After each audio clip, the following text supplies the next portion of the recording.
planet. It continues in sometimes very subtle ways through education with the changing of history. The Holocaust continues through the miseducation. Okay. If you seek quality health care, we have to go to healthcare providers that don't look like us and they don't have our best interest. So that Holocaust will continue, that oppression will continue, the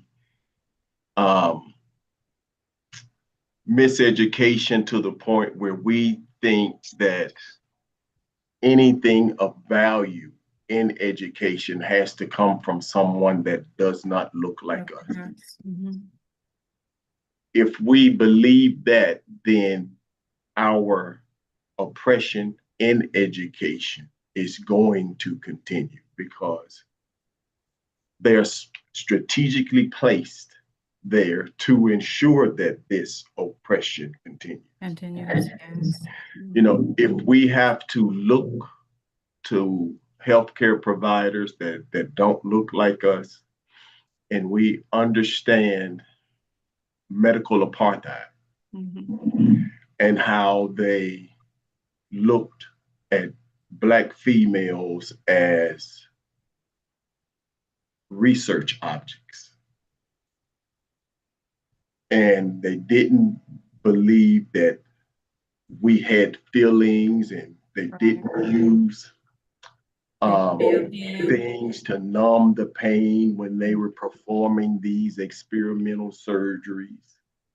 And these are the this mindset is the doctor that we take our children to. We take our infants to. And they give our infants 6, 7, 8, 9, 10 vaccinations at a time. And that is going to cause certain things that could possibly happen in that infant that will last them a lifetime. So if we constantly look to them to educate our children, to provide the health care for us, to teach us religiously, you know, to look to them as the rulers and the guides and the authority in education, the authority in religion, this particular Holocaust and this oppression will continue. Now, once we see that this has happened, something has to click in us, where we want to do better for ourselves, do better for our children. So we need to make sure that our children and ourselves embrace the proper religion and receive the proper and correct education so that this oppression does not continue. That your response hits home with this other quote that I'm going to say when you spoke about educating ourselves.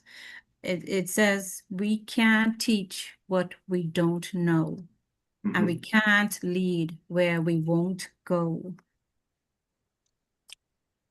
My next question, Pastor Aeneas, is how, you know, I had made a comment in the midst of some colleagues of mine when I spoke of my ancestors, and I spoke of them in a positive way and was asking guidance from them. And the response I got from the persons who were in the environment was like, you worshiping your ancestors? But anyway, my question is, Pastor, is how can African descendants honor the resilience of our ancestors? How can we honor the resilience of our ancestors who experienced the Holocaust that we are still going through? Well, the first thing we have to understand is that the book of Exodus, chapter 20, verse 12, it Mm, commands us to honor our fathers and our mothers so right. that we belong in the land that was given to us. It's a command. It's not a suggestion, right? It's an actual command, right? Yeah. So anybody who has a difficulty with honoring ancestors is violating the Ten Commandments. Mm, Let's start there. Secondly, the person that most people, Christians anyway, say they want to be like, Jesus Christ. The very beginning of the New Testament, Matthew chapter 1, going down many verses, it mhm. gives the genealogy of Jesus's ancestors. That's right. One way that Jesus, Joshua, this African Messiah, taught his disciples to pray was the Our Father Father, prayer, yes. an ancestral prayer. Mhm. Okay. When we talk about honoring our ancestors, we're talking about reflecting on who we were in our past lives. We are our ancestors. Mm, We are the ancestors of the children children, born today and those who will be born tomorrow. that's We, right. we will be their ancestors. So we are our ancestors. Mm-hmm. The difficulty in honoring our ancestors comes in when we try to separate ourselves from being our ancestors. Mm, And this is done through the manipulation of the education system, of the right. religious systems, the institutions, as Mm-hmm. Dr. Rimba Ani talks about, whereby their institutions are propagating racism, white supremacy, which separates us from our ancestors, Ancestors, yes. right? And so once we start to see ourselves as separate from them, Mm-hmm. then we can buy into a system that teaches us that we can be saved and we can separate our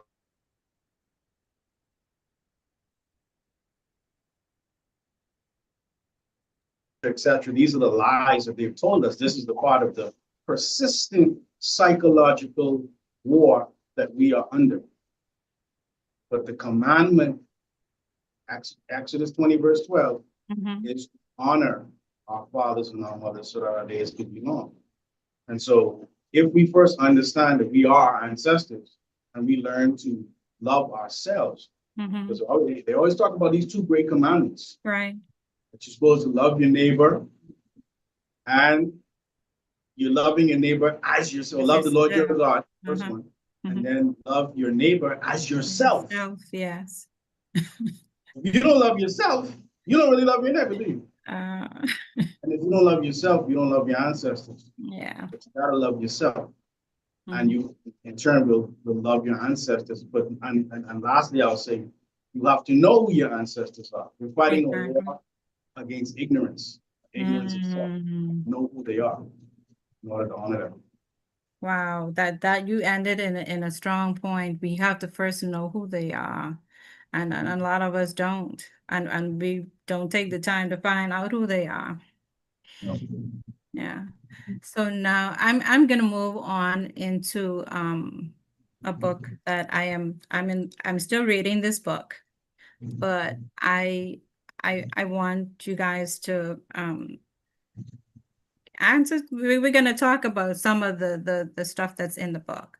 So what I'm gonna do is I'm gonna read off some quotes that are from this book. And the book is these quotes are from The Delectable Negro, Human Consumption and Homoeroticism Within the U.S. Slave Culture by Vincent Woodard. Okay.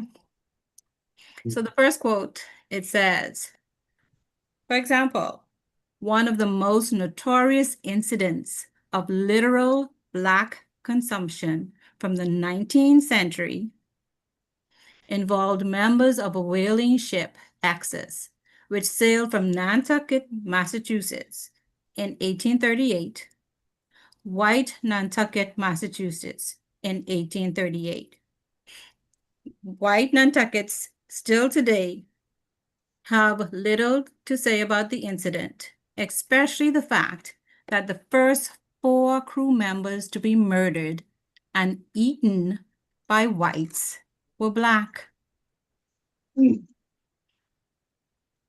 Okay. Second quote. It says, enslaved persons who frequently describe slavery as an outgrowth of the master's homoerotic and consumptive appetites. Within U.S. slavery, Black men and women consistently described incidents of human consumption that occurred on literal, metaphoric, and institutional levels of social interaction. These incidents often had homoerotic or sexual charge to them. John S. Jacobs, for example, referred to his former masters as human fleshmongers, possessed of an unnatural hunger for human flesh. Naked bodies depicted on the auction block, instances of rape and sexualized torture coincide with the hunger and satiation described by Jacobs. All right. It also says for Norman Northrop, the gastronomical enjoyments and excesses of whites included their sexualized treatment of men, such as themselves, at the hands of slave catchers, overseers, and masters. Harriet Jacobs recorded in incidents in the life of a slave girl, written by herself, how a white mistress acted out hungers for erotic desires for Black women in intimate spaces on the plantation. Issues of sexual dominance and white male fixations on Black male virility informed the consumption of Nat Turner. Acknowledge how scholars of U.S. and transatlantic slavery have largely ignored and dismissed accusations of the cannibalism of Black Americans. It goes on to say that I take enslaved persons' claims of human consumption seriously, and I attempt throughout this project, this is Woodard speaking here, to draw attention to how Blacks experience their consumption as fundamentally erotic, and more specifically, homoerotic occurrence, given the taboo nature of homoeroticism in the 19th century. Black people rarely wrote about same-sex experiences or encounters with whites.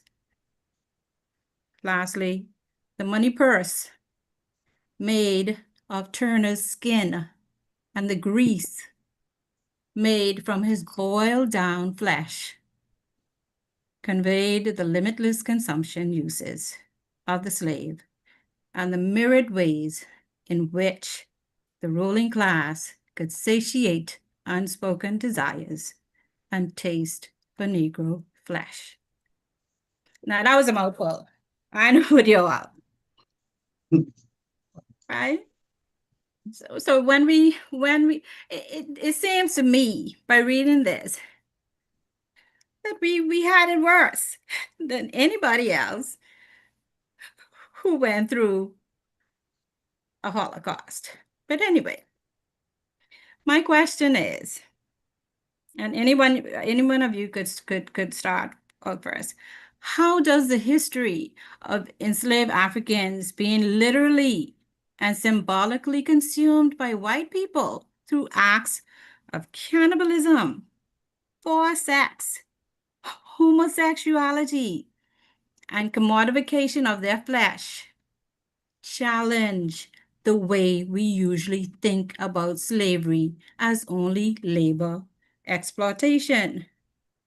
Because we don't read this in books, right? No, Any of the slave books y'all y'all read had these in it? no. That's the ignorance. Right. Oh, That is the ignorance. So if we know we're battling ignorance, we Mhm. know we have to read and study everything. Yes. We have to study the minds of those that enslaved us. We have and we describe it. Our boss describes it as we're dealing with an apex predator. Mm-hmm. And when you look at their history, none of it is surprising.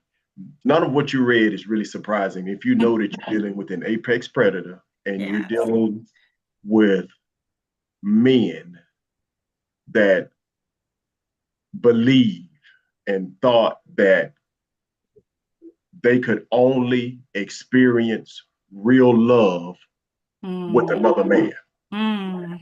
even if they were married. Mm-hmm. This is their history. They did not believe that they could experience love from their wife. They could only experience that true love from another man, Wow. even though your wife's at home. So when Mm-hmm. you were reading that, it was not surprising. I've never read the book, Mm-hmm. so I need to put that book on my list. And we know that you're dealing with an apex predator. The Bible describes it as that perverse spirit. Mm-hmm. And these people, they will literally do anything. In their countries, we know that they didn't have food, they didn't have resources. Mm-hmm. So the killing and the pillaging and the rape, it's normal for them because that's their nature. And we, us Black people, we have to eliminate the ignorance of thinking that other races see us and Mm-hmm. they have our best interests. Yes. But when dealing with them, if they have nothing to gain from you, then they're not interested in you. If there's a deal on the table, Mm-hmm. they have something to gain. They want to utilize you to gain something. So they never want you for anything other than to use you to gain something else. And this is something I can speak to from experience because I have gone through it myself. Mm-hmm. And then with reading the history and the Holocaust, you our BBs and Babas, they go into the anthropology of the different races, how they think, their origins, where they come from. And when you are no longer ignorant to their origins, you can not be surprised by the things that they do and the things that they continue to do and how they continue to feel about us. Mm-hmm. Now your answer came right into my next question, and it's still on the Delectable Negro by Vincent Woodard. And in this article, in this book, it shows how whites' appetites for black flesh were not only physical, but sexual and economic, right? Pastor Aeneas, how can we understand this layered consumption? Help us to recognize the ongoing forms of exploitation of Black bodies in today's society, whether it's through media or labor or cultural appropriation. Well, Dr. Frances Cress Wilson, she talked about this a lot. Um, you watch some of her old clips on the Donahue show, Mm-hmm. where she's talking to white audiences, and she's saying to them, or asking them, Mm-hmm. why do you want chocolate on Valentine's Day, right? Why do you want this brown sweet chocolate on Mm-hmm. Valentine's? Why is it that you want to sunbathe when you go to the Caribbean or when you go to a place where there's mostly sun? right? What is it about you consuming this melanated person that you ultimately want to reflect in your own image? Mm-hmm. They eat the chocolates and they sunbathe and do the different things that they do because ultimately they want to be you. Mm-hmm. They want to be you. All right. If you were to Google today, across the United States, across Europe, right, countries and states that have allowed the consumption of human flesh to become legal, you would be surprised, right? They've made it legal, and they've even got so far as one of these cooking shows like Chopped or one of them. I can't remember the exact one. One of the surprise meats that one of these chefs gave the judges was human meat. Right? They're trying to normalize it again. Well, I mean, they've never stopped, but the book of Genesis, chapter 15, verse 16 talks about in the fourth generation, these iniquities of these Amorites, they were coming forth again. All right. And so we have to be aware, first of all, of the nature. Dr. Tucker was talking about the fact that you're dealing with an apex predator. Yes. That has tried to humanize their behavior or normalize their irregular behavior and make us accept it as human behavior. Right. You understand? Mm-hmm. And so if you don't separate yourself, Dr. Marimba Annie talks about the fact that these Canaanites, Caucasians, etc., right? They don't want to be the subject of scrutiny. Mm-hmm. They don't want us to study them. They always want to be the ones studying.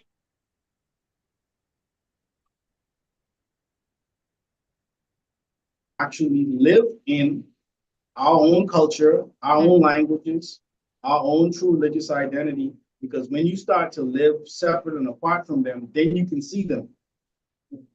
And when you begin to see them, you begin to see the apex predator behavior. And then you begin to understand why they would make the consumption of human flesh 2025 legal. Normal, yeah. You understand? And that's just, the tip of the iceberg. Mm-hmm. Wow.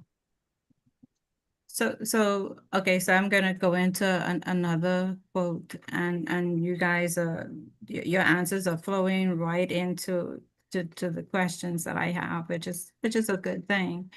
So this quote says, "Children who do not know their history will fail to understand their present and will destroy their future. African Holocaust Month is not only remembrance, it's about preparation for tomorrow." So what message should African Holocaust Month leave with our younger generation, especially the ones that are listening in here to today? What message should this month of activities, this set of sessions, what should it leave the younger generation with? I would say that the message should be to get active, to that no one is coming to change our situation that's not already here. In order for us to change our education situation, we must understand and understand that we are ignorant about a lot of things. Mm-hmm. And the only way to remove that ignorance is to become active and learn and become a part of an organization that actually encourages you to go to school and get the proper education, and encourages us to get meaningful skills that can help in nation building. You know, we it was mentioned earlier that we study the different religions, and we extract the Africa out of the different religions so that we are educated properly, religiously, and receive the proper culture. Because in order for us to receive that cultural immunity, we have to be educated properly about who we were, who we are currently, so that we can strive to become what we are actually engendered to become. Without that proper education, without that proper religion, without that proper spirituality, that's not going to happen. So you see why it's necessary to remove books that guide us on the right path out of the schools. We see why they push diversity, they want to lump everything in one big pot and like everybody's the same. But they only want us to think that everybody's the same. They don't think that everybody's the same. Right.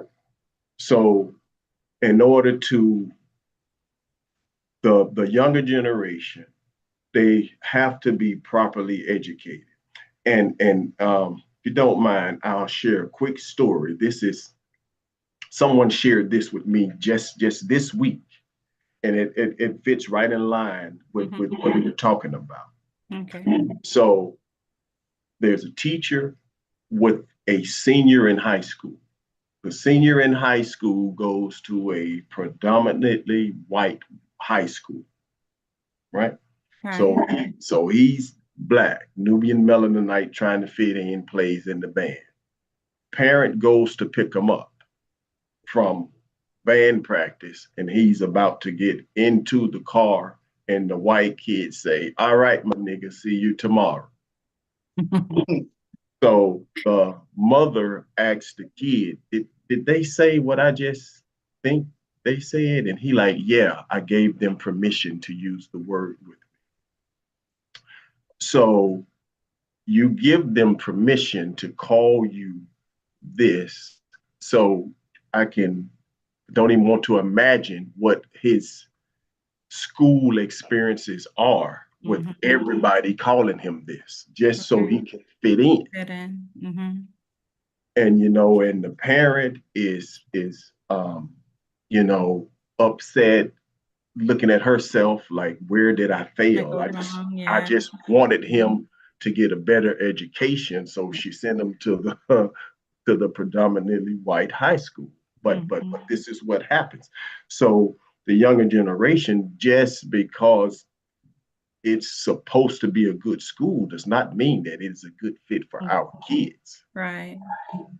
Because we have to ensure that our kids get that the right cultural background, who you are, where you came from, so you can get that proper vision of where we need to go and what we need to work for. Wow. And this question here, it's a question about liberation and about healing, and that story ties in with this. How can education of these difficult truths become a tool of healing and empowerment, especially for the younger generation and some of the older people who are in denial? Well, I think we have to be clear with, like you said, younger generation or generations at large. We have to say to our people, you have a story. Okay? They've always given us his story. Right. Right? His story.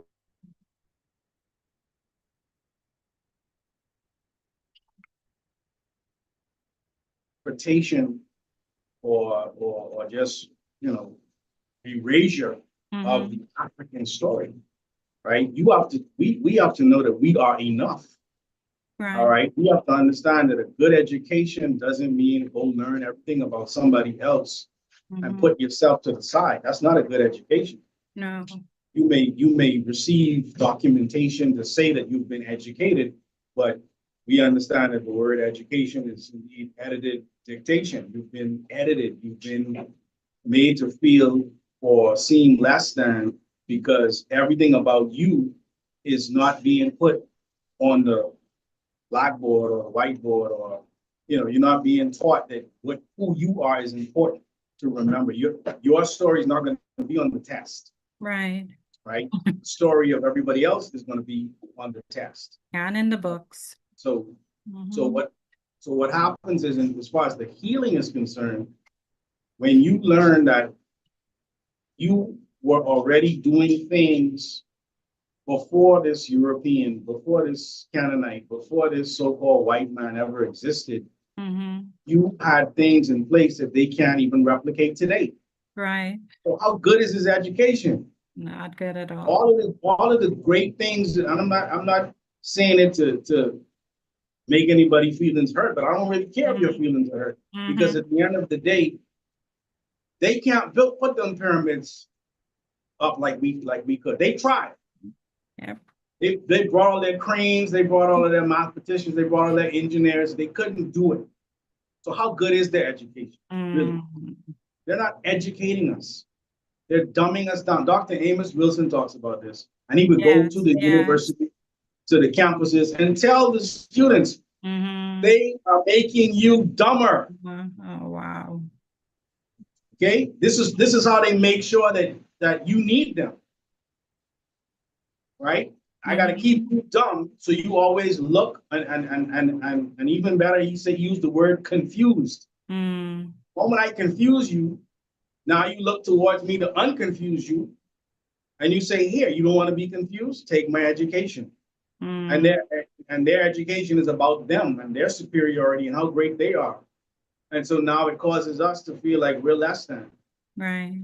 But if you know that you have a story, that you have a religious text, that you had universities, plural, Mm-hmm. that you have the oldest universities, that you have many books, papyruses, the Malayan papyruses, and many others that are being unearthed every day that Mm-hmm. tell our story. You don't even have time to learn about who they are. Wow.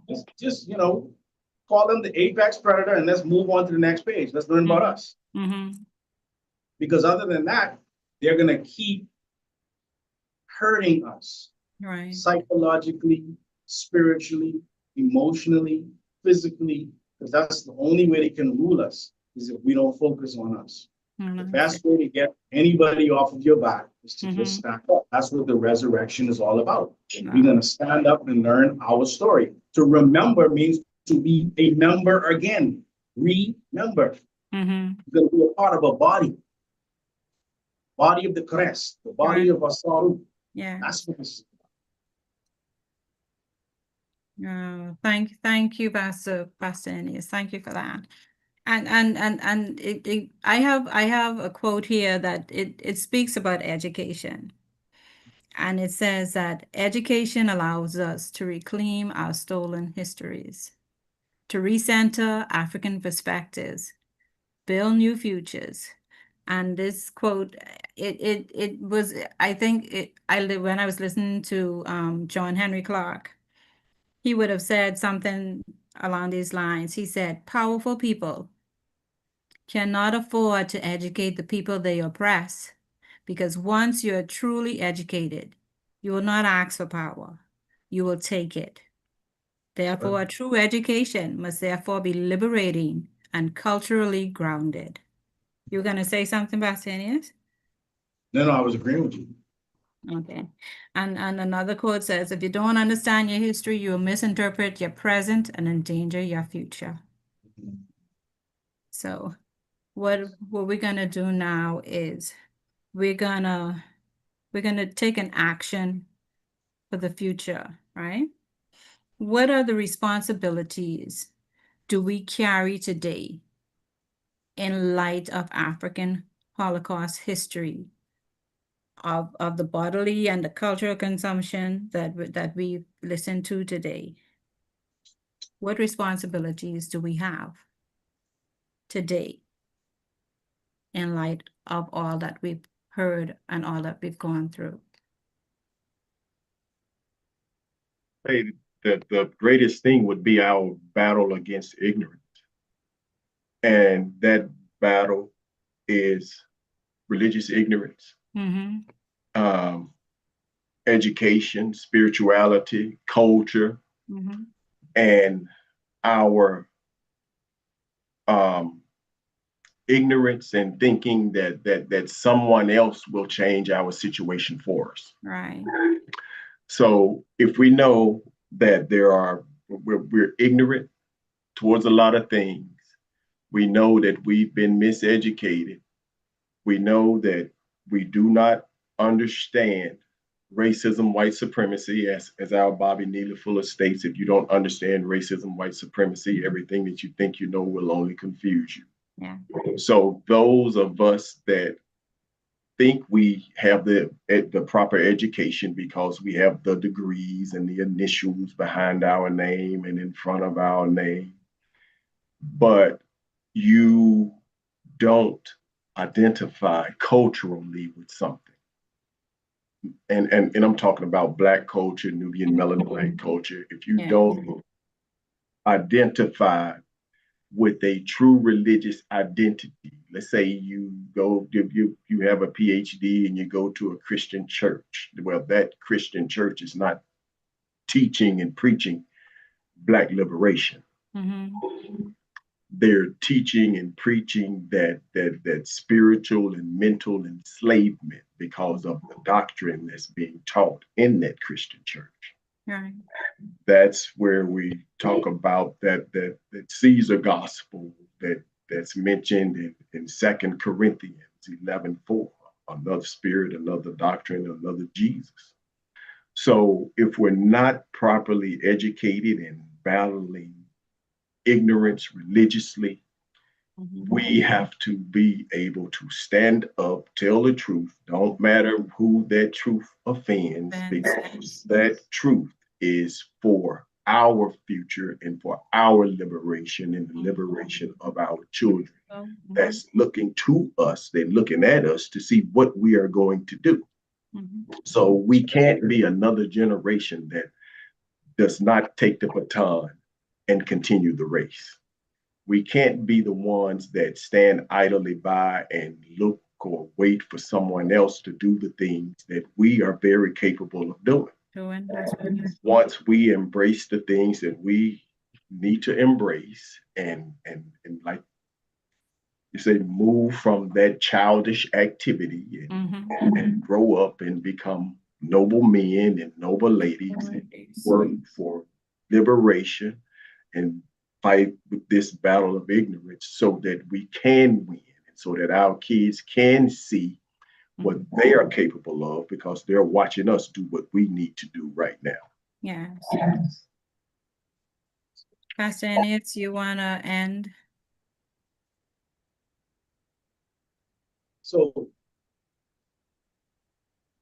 our responsibility after hearing everything that we've heard is to not only talk about it, but to continue to live it.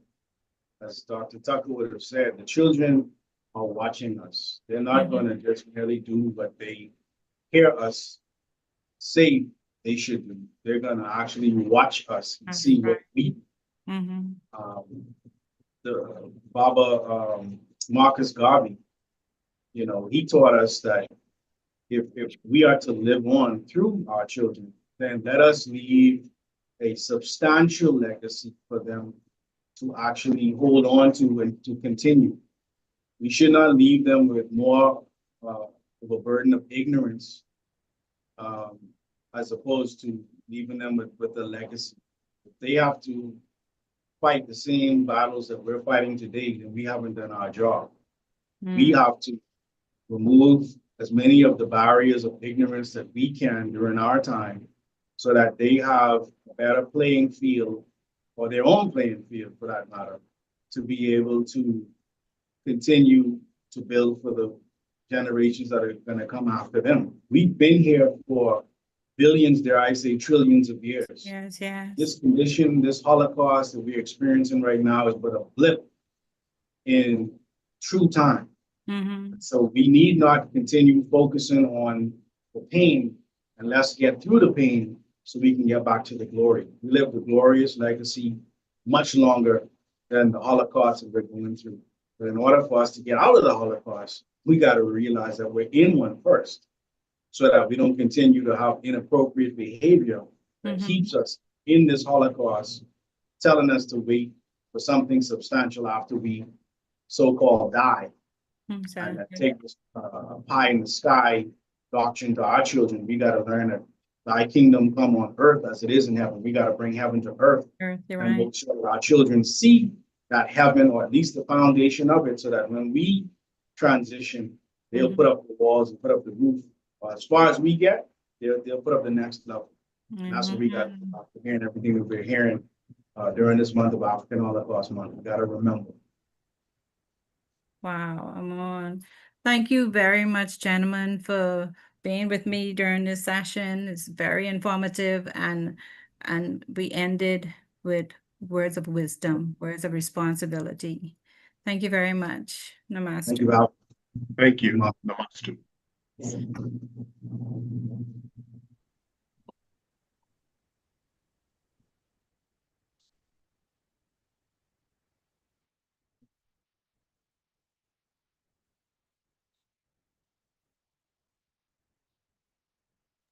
Thank you so much, Dr. Tucker, Dr. Cleveland Ennis, Dr. Cleveland Ennis the third, and Sister Nala Saud, Miss Shaniqua Bethel. I got it. I got you, sis. I got you. No, really, that was awesome. That was awesome.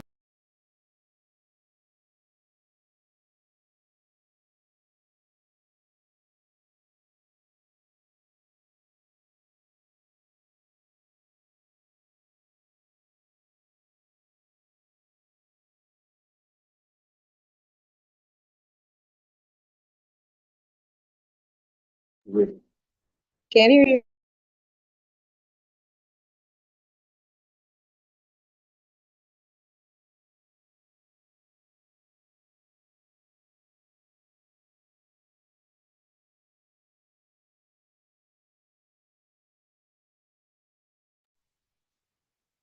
Can we be heard?